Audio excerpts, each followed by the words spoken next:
Hello guys, सो ये lecture number 44 है। Again from same chapter 8 जो हम डिस्कस कर रहे थे, वर्क एंड एनर्जी, और ये चैप्टर 8 एच सी वर्मा से है। और मैंने पिछले वीडियो लेक्चर में भी बताया था कि अब हम कॉम्पिटिटिव एग्जामिनेशंस के क्वेश्चन करेंगे, और पिछले वीडियोस में भी मैंने किए थे। तो ये वीडियो भी उसी कॉम्पिटिटिव एग्जामिनेशंस के रिगार्डिंग है, जहाँ पे मैंने सिर्फ जेई मेंस के प्रीवियस ईयर क्वेश्चंस लिए हैं। इसके नेक्स्ट वीडियो में मैं जेई एडवांस के लूँगा। तो ये वीडियो सिर्फ JEE mains previous year questions के लिए है from the topic of work and energy, इस चैप्टर से, वर्क एंड एनर्जी चैप्टर से। तो चलो गाइज शुरू करते हैं। सबसे पहला जो क्वेश्चन है वो है a spring whose unstretched length is L. एक स्प्रिंग है जिसकी अनस्ट्रेच्ड लेंथ जो है वो एल है, मतलब नेचुरल लेंथ, और उसकी फोर्स कांस्टेंट के है। तो लेंथ कितनी है? एल है, फोर्स कांस्टेंट इज के, ये दोनों गिवन है। This spring is cut into two pieces of unstretched length L1 and L2। मतलब समझो आपके पास स्टार्टिंग में कुछ ऐसा स्प्रिंग है जिसकी ये लेंथ L है, इसको दो पीस में अब काट दिया गया। एक L1 हुआ और दूसरा L2 हुआ, ऐसे। This is L1, this is L2, ये लेंथ है। L1 L2 लेंथ है, मतलब L1 प्लस L2 जो होगा that is equals to capital L, क्योंकि इसको ही काटा गया है हाफ, मतलब ऐसे L1 L2 के लेंथ्स में। और रिलेशनशिप भी गिवन है L1 और L2 के बीच में, that is L1 is equal to N into L2, N into L2, N multiplied by L2, ये गिवन है रिलेशनशिप, जहाँ पे N जो है दैट इज इंटीजर है। तो पूछ रहा है the ratio K1 upon K2, जो स्प्रिंग कॉन्स्टेंट्स हैं उनकी रेशियो पूछ रहा है, of the corresponding force constants K1 and K2 will be, ये सवाल है। तो सबसे पहले इस सवाल को करने के लिए गाइस आपको एक चीज़ मालूम होना चाहिए स्प्रिंग्स के बारे में। जब उसको कट करते हैं तो दैट इज़ जो स्प्रिंग कांस्टेंट है K, that is inversely proportional to its length. Length के इन्वर्सली प्रोपोर्शनल होती है स्प्रिंग कांस्टेंट। ओके, ये आपको मालूम होनी चाहिए। अभी ये आपको मालूम हो गया तो उसके बाद ये सवाल बिल्कुल ही आसान हो गया। अब आप कैसे कर लोगे इसको? बहुत ही आसान है।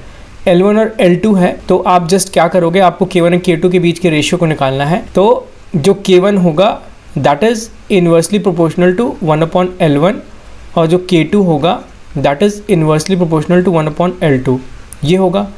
तो यहाँ से जस्ट हमें एक रेशियो निकालनी है। तो कांस्टेंट जो होगा, प्रोपोर्शनैलिटी कांस्टेंट, वो दोनों के लिए सेम होगा, क्योंकि सेम ही रिलेशनशिप है ये, K is inversely proportional to L। तो प्रोपोर्शनैलिटी कांस्टेंट सेम होगा, तो जो K1 अपॉन K2 का रेशियो होगा वो जस्ट L2 अपॉन L1 का रेशियो होगा। यहाँ से आपको दिख रहा है इजीली क्या बोल रहा हूँ मैं। यहाँ से मैं इसको क्या लिख सकता हूँ, यहाँ से मैं लिख सकता हूँ K1 अपॉन K2 जो है that is equals to L2 upon L1, क्योंकि इन्वर्सली प्रोपोर्शनल है। और L2 कितना है, मतलब L1 कितना है? L1 is just N into L2।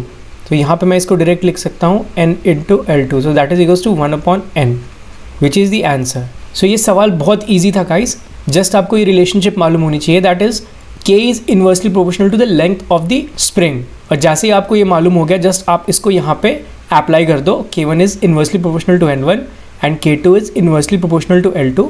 उसके बाद रेशियो जो होगा वो इन्वर्सली प्रोपोर्शनल होगा, that is L2 upon L1। और यहाँ पे रिलेशनशिप गिवन है L1 is equals to N multiplied by L2। तो जस्ट उसको पुट करो, you will get 1 upon N and that is the answer.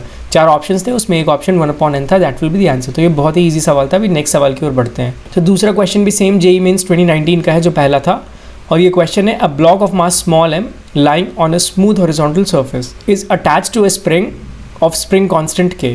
इस पर डायग्राम भी ऐसे गिवन थी, ऐसा था और कुछ ऐसा था, और यहाँ पे ये मास m ऐसे अटैच था, और यहाँ पे एक फोर्स लगा हुआ था, that is a constant force. The other end of the spring is fixed, ये जो है that is fixed. The block is initially at rest, initially जो ब्लॉक है वो रेस्ट में है, in its equilibrium position. If now the block is pulled with a constant force F, मैंने बताया this force is constant, the maximum speed of the block is.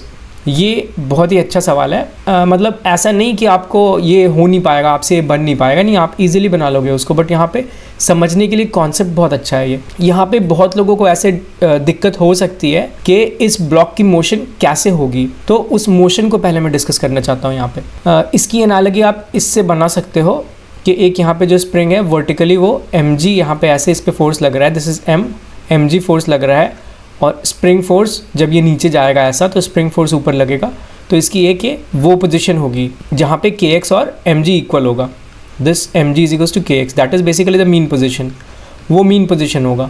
और इस mean position से अभी आप थोड़ा इसको नीचे धक्का दो को छोड़ोगे तो क्या होगा, ये ऑसिलेट करेगा, नीचे ऊपर ऑसिलेट करेगा अबाउट इट्स मीन पोजीशन, और जो मीन पोजीशन होगा वहाँ पे ही मैक्सिमम वेलोसिटी होगी हमारे पास इस केस में, वर्टिकल के केस में। तो सेम आप ऐसे ही यहाँ भी सोच सकते हो कि इनिशियली जो F है, ये जो फोर्स F है, कांस्टेंट फोर्स, वो इसको आगे लेकर जाएगा इस ब्लॉक को। क्यों? क्योंकि इनिशियली देखो ये अनस्ट्रेच्ड है, स्प्रिंग जो है अपने नेचुरल लेंथ पे है, तो अभी इस डायरेक्शन में कोई भी फोर्स नहीं है, no force in this direction. But जैसे ही ये फोर्स लगना स्टार्ट हुआ तो ये क्या करेगा, मास m को थोड़ा राइट में लेकर जाना चाहेगा, मतलब लेकर जाएगा। और कुछ पॉइंट के बाद क्या होगा कि F जो है that will be equal to kx force. जब ये स्प्रिंग जो है वो x लेंथ स्ट्रेच हो जाएगा तो मान लो कि kx फोर्स जनरेट होगा और वो F जो है kx के इक्वल हो गया यहाँ पे। तो ये इसकी इक्विलिब्रियम पोजीशन हुई, या ये इसकी मीन पोजीशन हुई आप बोल सकते हो। उसके बाद मीन पोजीशन पे ये रेस्ट पे नहीं आएगा। मीन पोजीशन के बाद क्या होगा, ये थोड़ा आगे इसको ऑसिलेट अगर आप कराओगे, थोड़ा आगे इसको अगर लेके जाओगे तो फिर वापस से ये ऑसिलेशन स्टार्ट करेगा अबाउट दिस मीन पोजीशन, और फिर वो मोशन स्टार्ट होगी यहाँ से यहाँ, ऐसा फ्रॉम हियर टू हियर, दो एक्सट्रीम पोजीशंस के बीच में। और मीन पोजीशन इसका वहाँ पे रहेगा जहाँ पे F is equals to kx होगा। तो ये आप यहाँ से इसको देख सकते हो मोशन को एग्जैक्टली, कि यहाँ पे भी मोशन कुछ उस तरीके से ही था और यहाँ पे मोशन भी एग्जैक्टली वैसे ही होगा। अभी जस्ट F4 से हॉरिजॉन्टल केस डिस्कस कर रही है, वर्टिकल केस था, तो यहाँ पे जस्ट आप ये समझना। तो मैक्सिमम स्पीड अगेन ब्लॉक का कहाँ पे होगा, वेल मीन पोजीशन पे होगा। मीन पोजीशन पे ही मैक्सिमम काइनेटिक एनर्जी या मैक्सिमम स्पीड होगा, क्योंकि एक्सट्रीम पोजीशन पे जाके तो वो ब्लॉक रेस्ट पे आ जाएगा। रेस्ट पे आ जाएगा तो वहाँ पे कोई भी स्पीड होगी नहीं, तो जो मैक्सिमम स्पीड होगी वो कहाँ पे होगी, मीन पोजीशन पे होगी। और मीन पोजीशन कहाँ होगा, जहाँ force is equal to kx होगा। तो यहाँ से आप x निकाल सकते हो, that will be equal to F upon k, क्योंकि आपके पास F भी है k भी है, तो यहाँ से आपको x मिल गया। तो अभी जस्ट मैं क्या करता हूँ, जो इनिशियल पोजीशन थी यहाँ पे, क्योंकि हमें मैक्सिमम स्पीड निकालनी है ब्लॉक की, स्पीड एट दिस पॉइंट, इस पॉइंट पे स्पीड निकाली है जब वो x स्ट्रेच कर चुका है। तो इनिशियली यहाँ पे ब्लॉक थी, इनिशियली कौन सा एनर्जी था इस ब्लॉक के पास, वेल मैं यहाँ पे वर्क एनर्जी थ्योरम लगाना की कोशिश कर रहा हूँ, आपको अभी तक पता लग जाना चाहिए, क्योंकि ये ऑलमोस्ट अब मैं कॉम्पिटिटिव एग्जामिनेशंस की क्वेश्चन डिस्कस कर रहा हूँ गाइस। मैंने चैप्टर को बहुत ही अच्छे से डिस्कस किया है, तो आपको क्लियर हो जानी चाहिए कि मैं यहाँ पे वर्क एनर्जी थ्योरम यूज़ करने जा रहा हूँ। तो उसके लिए क्या करना पड़ेगा, सबसे पहले वर्क डन निकालना पड़ेगा मुझे।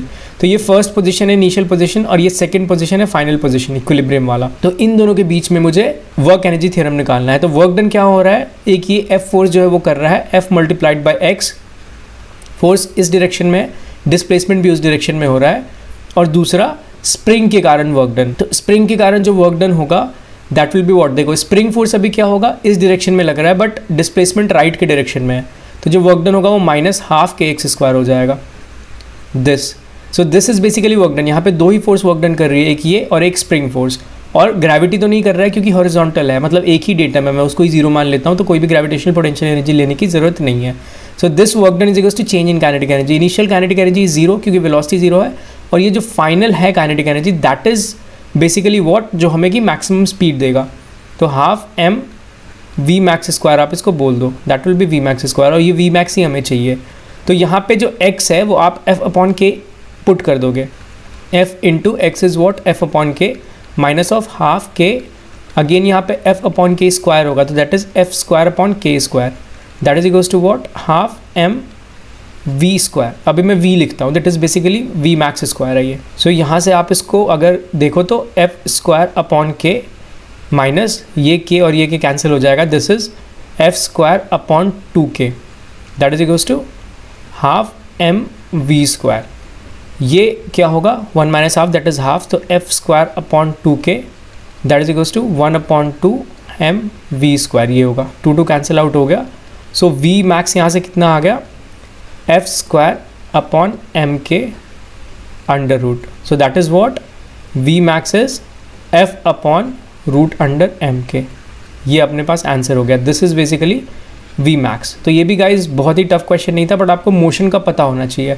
अभी चलो नेक्स्ट क्वेश्चन की ओर बढ़ते हैं। नेक्स्ट क्वेश्चन है, a body of mass m is equals to 10⁻⁻2 kg is moving in a medium and experiences a frictional force F is equal to minus of kv square. Its initial speed is v0 is 10 meters per second, that is the initial speed, and if after 10 second, it is given in the question, after 10 second जो उसकी energy है that is 1/8 mv0 square हो रही है, then the value of k will be। तो इस पर बहुत ज़्यादा दिमाग मत लगा देना, अगर बहुत ज़्यादा दिमाग इस क्वेश्चन पे लगाओगे तो आप फंस सकते हो। इसको जस्ट सिंप्लिसिटी की तरीके से सॉल्व करना कि एनर्जी जो है 10 सेकेंड के बाद कितना बोल रहा है, 1/8 mv0 स्क्वायर। सो उसको अगर आप हाफ mv स्क्वायर से कंपेयर करोगे so that will be what, तो आपको वहाँ से फाइनल वेलोसिटी मिल जाएगी, this is what 4 mm cancel out हो गया, यहाँ से जो v आया that is nothing but v0/2 आया स्क्वायर रूट करने के बाद। तो ये फाइनल वेलोसिटी हो गई। Initial velocity is 10 metres per second, तो final velocity v0/2 is what 5 metres per second. आपको इनिशियल वेलोसिटी पता चल गई, फाइनल वेलोसिटी पता चल गई हमारे पास। और आपके पास क्या गिवन है, F is equal to -kv², that is frictional force given है। तो फ्रिक्शनल फोर्स अगर गिवन है एंड फोर्स को हम क्या लिख सकते हैं, that is mass into acceleration, और एक्सेलरेशन को क्या लिख सकते हैं, that is dv/dt, that is equals to -kv²। So यहाँ से आप क्या करो, v को इस तरफ लेकर आओ, m dv/v² integration -k dt, इसकी इंटीग्रेशन करो।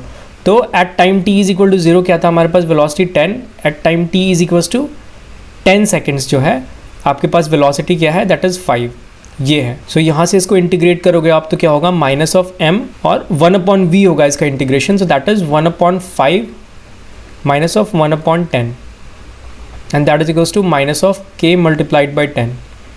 दिस माइनस माइनस कैंसिल हो गया, m अपने पास है, दैट इज़ 10⁻²/10, एक यहाँ से मैंने नीचे ले लिया इसको, and this is what, this is 1/10 and that is equals to k। So k exactly कितना हुआ, देखो नीचे 100 है डिनोमिनेटर में, 10⁻², so that is 10⁻⁴, that is the answer. So ये अपने पास k की वैल्यू आई, the value of k is what, 10⁻⁴। तो ये भी बहुत ईजी क्वेश्चन था गाइज, जस्ट आपको यहाँ पे उलझना नहीं था। आप इस क्वेश्चन में आराम से उलझ सकते हो अगर यहाँ पे आप सोचते नहीं कि इस एनर्जी को आप कैसे यूज़ करके आपको फाइनल वेलोसिटी निकालनी है। अगर वो नहीं सोच पाते आप तो फिर बहुत उलझ जाते हैं इस क्वेश्चन में। तो जस्ट आपको क्या करना था कि इस एनर्जी को यूज़ करके फाइनल वेलोसिटी निकालनी थी, क्योंकि फाइनल काइनेटिक एनर्जी आपको पता चल गई यहाँ से, this is basically the final kinetic energy. वहाँ से वेलोसिटी निकल गई, इनिशियल वेलोसिटी गिवन है, फाइनल वेलोसिटी पता चल गया, ये फ्रिक्शनल फोर्स गिवन है, यहाँ से कैलकुलस का यूज़ करना था और जस्ट k की वैल्यू निकालना था। तो ये बहुत ही सोचा समझा क्वेश्चन बनाया गया था। अगर थोड़ा भी उलझो तो ये आपका टाइम खा सकता है अच्छा खासा, तो इसको ऐसे केयरफुली सॉल्व करना था। अभी चलो नेक्स्ट क्वेश्चन की ओर बढ़ते हैं। ये क्वेश्चन कुछ इस तरीके से है, क्वेश्चन नंबर 4, ये भी JEE मेंस 2017 में आया था पिछले क्वेश्चन की तरह। तो क्वेश्चन है, an object is dropped from a height h from the ground, मतलब h हाइट से, सपोज करो दिस इज बेसिकली यहाँ पे h हाइट है, ये मैंने लिया h हाइट, यहाँ से कोई ऑब्जेक्ट है, जस्ट सपोज करो बॉल है जो कि ड्रॉप किया जा रहा है। Every time it hits the ground it loses 50% of its kinetic energy, जितनी बार भी ये हिट करेगा ग्राउंड से वो अपना आधा काइनेटिक एनर्जी लूज कर लेगा।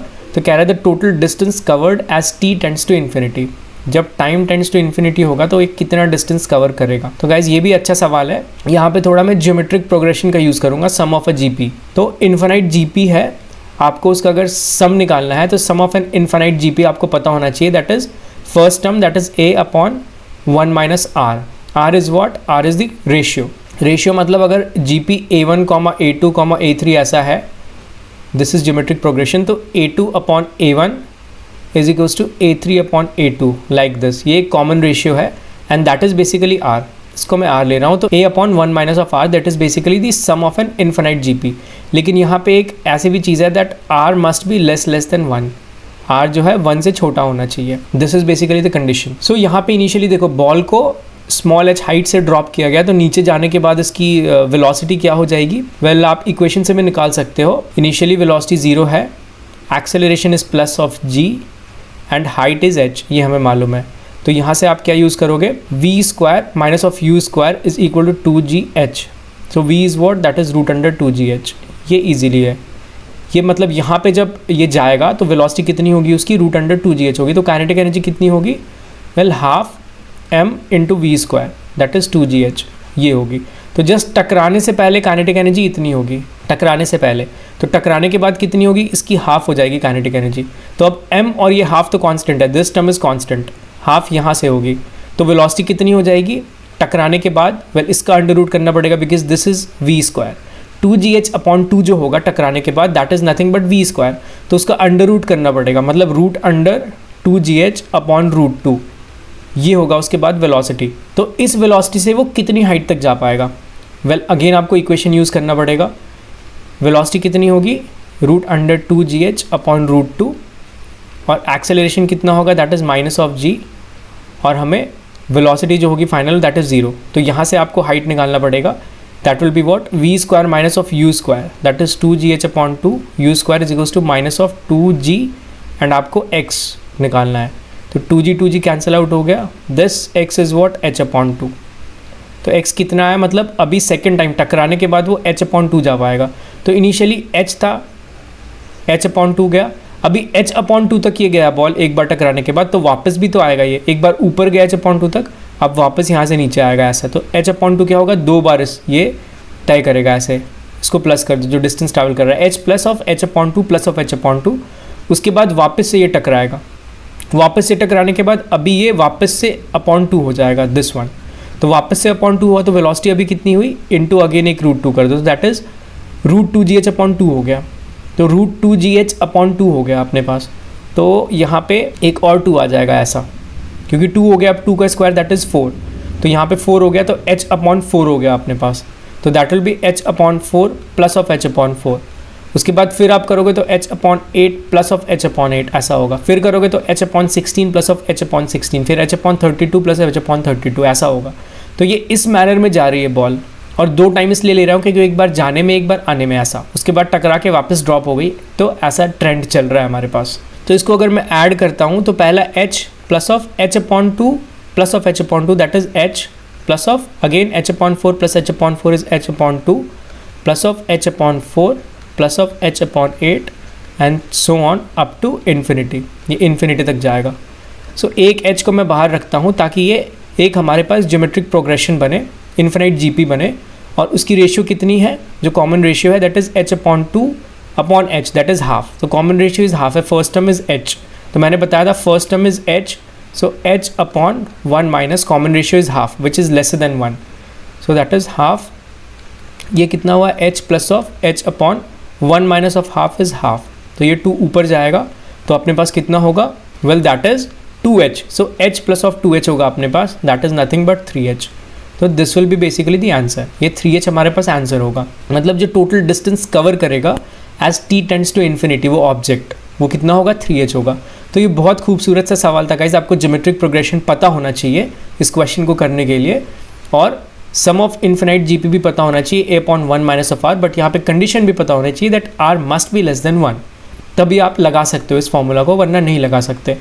तो गाइज ये एक बार फिर से देखना, अगर आपको कोई भी डाउट है इसके सोल्यूशन में तो वापस से एक बार रिपीट कर लेना इसके सोल्यूशन को। अभी मैं नेक्स्ट क्वेश्चन की ओर बढ़ता हूँ जो कि इस वीडियो का लास्ट क्वेश्चन है। सो ये JEE मेंस 2013 का क्वेश्चन है, और क्वेश्चन कुछ इस प्रकार से है that 2 springs of force constant 300 newtons per meter spring A and 400 newtons per meter spring B are joined together in series. The combination is compressed by 8.75 centimeters. The ratio of energy stored in A and B is EA upon EB. Then EA upon EB is equal to, again यहाँ पे मैं same चीज़ use करूँगा, that is K is inversely proportional to L। ये same ही सवाल है guys, अगर आप देखो तो ध्यान से इसको। अभी क्या कह रहा है कि 2 जो स्प्रिंग है उनको ऐसे सीरीज़ में कंबाइन कर दिया गया लाइक दिस। तो ये मान लो स्प्रिंग A है हमारे पास, ये मान लो स्प्रिंग B है। स्प्रिंग A का जो स्प्रिंग कांस्टेंट है दैट इज़ 300 न्यूटन पर मीटर है, और स्प्रिंग B का कितना है दैट इज़ 400 न्यूटन पर मीटर है। ऐसा है हमारे पास, इसको सीरीज़ में ज्वाइन कर दिया गया, और जो कॉम्बिनेशन है उसकी कंप्रेशन कितनी हुई, 8.75 हुई। तो मान लो जो B की कंप्रेशन है दैट इज़ x हुई, तो A की कंप्रेशन कितनी होगी, वेल 8.75 माइनस ऑफ x होगी। अभी दोनों में कंप्रेशन ज़्यादा किसकी होगी, यहाँ से आप देख सकते हो, K जिसका ज़्यादा होगा उसकी कंप्रेशन कम होगी, L उसका कम होगा, जिसका L कम होगा उसका K ज़्यादा होगा। तो K ज़्यादा यहाँ पे ये है, तो इसमें x यानी कि कम होना चाहिए और ये वाला बड़ा होना चाहिए। यहाँ से हम ये अंदाज़ा लगा सकते हैं ये वाले रिलेशनशिप से। तो अभी जस्ट आप ये वाला यूज़ कर दो, यहाँ पे आपको डायरेक्टली x की वैल्यू मिल जाएगी। देखो कैसे, वेल यहाँ पे मैं अगर 300/400 करूँ, ये दोनों स्प्रिंग कांस्टेंट का रेशियो लूँ, तो that will be equal to reverse in the ratio of lens, मतलब लेंस के रिवर्स रेशियो होगा क्योंकि इन्वर्सली प्रोपोर्शनल है। तो 400 वाले को मैं ऊपर लिखूंगा दैट इज़ x, और इसको 8.75 माइनस ऑफ x यहाँ पे लिखूंगा लाइक दिस। यहाँ पे ये 0 0 कैंसिल हो गया, this is what 8.75 multiplied by 3 minus of 3x that is equals to 4x। So यहाँ से कितना हुआ, 8.75 multiplied by 3 that is equals to 7x। So यहाँ पे 7 अगर आप ऐसे डिवाइड करोगे तो कितना आएगा, 7 टाइम्स 1 इज़ 7, 2 टाइम्स 14 35। सो यहाँ से जो x आया that is equals to 3.75 centimetres आया, दैट इज़ बेसिकली x। तो 8.75 माइनस ऑफ x करोगे that will become 5 centimetres. So this is 5 centimetres and this is 3.75 centimetres. ये हमारे पास निकल कर आ गया। तो जब आपके पास x निकल कर आ गया कि कितना एक्चुअली में कंप्रेशन हो रहा है इंडिविजुअली, मतलब A के लिए और B के लिए, तो यहाँ से आप ई ए अपॉन ई बी का रेशियो ईजिली निकाल सकते हो। देखो कैसे, हाफ के एक्स स्क्वायर का यूज़ करके और कुछ नहीं। तो बी का जो है वो कितना है 3.75 सेंटीमीटर्स है, दैट इज़ फॉर बी। और ए के लिए कितना है, दैट इज़ 5 सेंटीमीटर्स है फॉर ए। ये हमारे पास गिवन है। We need to find E A upon E B, that we need to find.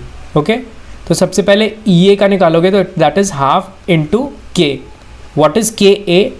Well के इज़ 300, के है दैट इज़ 300 है, into 5 times 5 is 25 upon half into 400 multiplied by 3.75 square. यहाँ से ये कैंसिल आउट हो गया, ये कैंसिल आउट हो गया। इसको कैलकुलेट करोगे दैट विल बिकम 1.33, जो कि कुछ और नहीं बल्कि 4/3 है, दैट इज़ 1.33।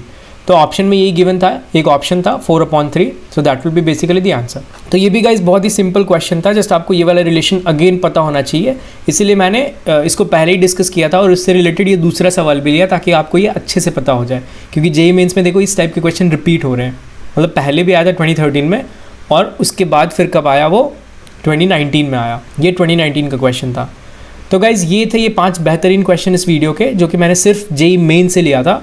नेक्स्ट वीडियो में मैं जेईई एडवांस के क्वेश्चन लूँगा और हो सकता है कि कोई ऐसा क्वेश्चन लूँ जो कि किसी कॉम्पिटिटिव एग्जामिनेशंस में आया ना हो, बल्कि कोई एक टफ क्वेश्चन हो। 1 या 2 ऐसे ले सकता हूँ मैं गाइज़, तो आप भी प्रैक्टिस करो। अभी मैं ज़्यादा शायद एक और लेक्चर लूँ इसके बाद, मतलब 2 हो सकते हैं या 1 हो सकते हैं, देखूंगा मैं। 1 भी ले सकता हूँ, 2 भी ले सकता हूँ।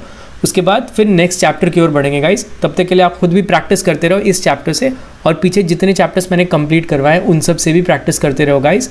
कोई भी डाउट हो तो बेहिचक मुझसे कांटेक्ट कर सकते हो, सारे लिंक्स डिस्क्रिप्शन में गिवन है। तो गाइस मिलते हैं नेक्स्ट वीडियो में, तब तक के लिए बाय एंड टेक केयर।